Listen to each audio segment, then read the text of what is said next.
mengkontekskan pembelajaran sudah anak dapat di dalam kehidupan mereka. Nah itu gimana nanti pembelajarannya? Itu biasanya kembali ke mapel masing-masing. Misalnya IPA, IPS, dan bahasa. Bapak Ibu mungkin udah menguasai hal itu.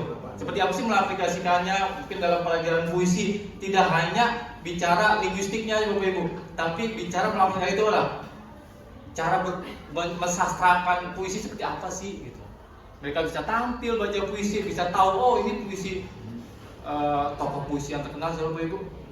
Khairul Anwar. Nah, itu. Jadi tidak hanya mengetahui dalam struktur linguistiknya aja atau dalam oh puisi terdiri dari ini, dan cukup hanya itu. Jadi Pak Menteri itu pengen lebih mendalami lagi.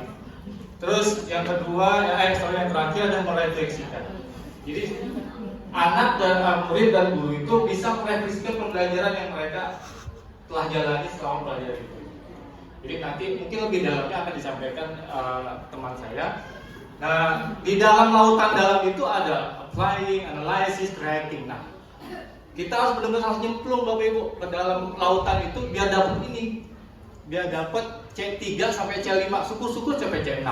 Yaitu adalah meng-create sesuatu. Itu kan mungkin kalau kita, ya Bapak Ibu udah paham ya, namanya itu taksonomi Bloom itu kan level tingkatannya sampai C6. Nah, ini gambaran besarnya sih Bapak Ibu. Jadi mungkin kita bisa mengeksplor lah cara pembelajaran kita seperti apa. Walaupun nanti ujungnya adalah ada RPP. RPP kan hanya buat saya pribadi itu hanya gambaran Ibu secara desain ya. Tapi nanti di dalam pembelajaran kan itu gayanya masing-masing Bapak Ibu.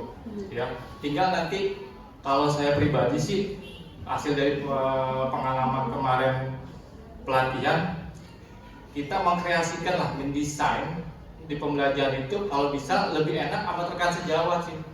Misalnya saya dengan Bu Uci, dengan Pak Mr. Agus, dengan Bu Ani itu mendiskusikan gimana sih cara pembelajaran mendalam itu diasingkan.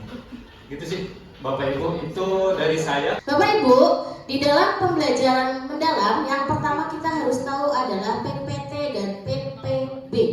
PPT itu pola pikir tetap. Kalau PBB itu pola pikir bertumbuh. Jadi PPT itu adalah biasanya hal-hal yang membuat kita merasa khawatir, merasa galau gitu ya Bapak Ibu. Terkadang di pikiran kita itu sering berkata bahwa kok tidak bisa, kok tidak seperti ini gitu. Seakan-akan dunia itu membuat kita banyak masalah gitu ya. Sedangkan kalau PBB itu kita menerima tantangan dengan tangan terbuka, dengan pemikiran yang lebih open minded gitu ya, terhadap informasi-informasi yang baru gitu. Jadi ini membuat kita menjadi orang yang lebih bahagia dalam menjalani hari-hari yang mungkin saja banyak hambatannya gitu ya Bapak Ibu. Mengembirakan itu anak-anak nanti tercetus aha momen. Oh begitu ya. Oh jadi kalau misalnya terjadinya hujan seperti ini ya, jadi ada aha momen. Nah itu berarti mengembirakannya sudah dapat. Bukan sekedar cuma SDG nyanyi ketawa tidak, tetapi ada momen anak-anak menjadi tahu bahwa itu berfungsi bagi dia, bermanfaat bagi anak-anak. Kemudian Bapak Ibu, di dalam prinsip pembelajaran itu ada 4 pilar Ki Hajar Dewantara, yaitu olah pikir, olah hati, olah rasa, olah raga, gitu ya. Jadi di dalam pembelajaran anak-anak dilatih untuk melatih intelektualnya, etikanya, estetiknya, dan kinestetiknya. Ini sudah sering kita lakukan seperti itu. Kecepatan nggak Bapak Ibu? Itu ceramah. Coba udah pelatihan sampai sekolah ceramah geli gitu. Sampai kemarin saya agak ribut dengan siapa yang dipiket ya? Yang ada penelitian tuh metode ceramah dengan metode discovery. Anak UIN ya? Katanya anak-anak tuh lebih paham metode ceramah karena dikasih tahu. Kalau discovery suruh nyari, afisiennya puyeng itu Pak Rian. Ada Pak Rian nggak ya? Wah ini bisa menjustiskan nanti kalau metode selamat itu lebih cocok dibandingkan di Indonesia ketimbang discovery, inquiry, dan lain-lain itu Pak Roni. Tapi itu intermezzo ya. Nah ini ada identifikasi, ada desain pembelajaran, ada pengalaman belajar, dan ada assessment. Oke. Nah, perasaan penyusunan perencanaan pembelajarannya ini menganalisis capaian pembelajaran, menyusun tujuan pembelajaran dan alurnya, lalu perencanaan pembelajaran dan asesmen.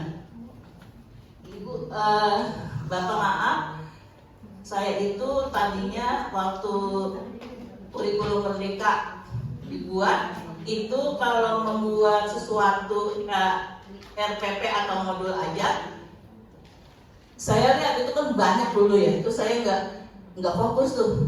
Kalau kita buat RPP tuh acuannya yang mana? Ya bisa buku paket aja gitu kan. Ya Pak, sepakat buku paket gitu. Akhirnya ada kata-kata, ini mau pembelajaran mendalam, ada CP baru, tapi materi di buku nggak ada gitu kan ya. Terus kumaha gitu. Ternyata Pak, itu ada di CP, itu kemarin itu udah di saya sama panjang tuh, ada split CP. Oke, kalau di PS malah ada dua panjang, ada CP model A, ada CP model B, gitu, capaian pembelajarannya. Dan di sini sudah dipetani kalau bahasa Jawa ya, atau dipetakan mana kelas 7, mana kelas 8, kelas 9, mana yang semester 1, mana yang semester 2 putri gitu kan. Ya. Terus saya juga kemarin grogi juga dengan Pak Cucu. Ini materi tidak ada di buku paket ini dia mau buku paket lah gitu. Ternyata ketika saya pelajari lagi CP-nya, materinya nggak ada di buku paket, tapi itu selalu diulang-ulang terus tentang perubahan iklim Pak, dan apa ya, perubahan iklim dan nanti dengan kaitannya dengan lingkungan itu terus sampai berapa tujuan pembelajaran. Tapi ketika saya amati, pelajaran itu sesuai dengan pelajaran IPS geografi khususnya.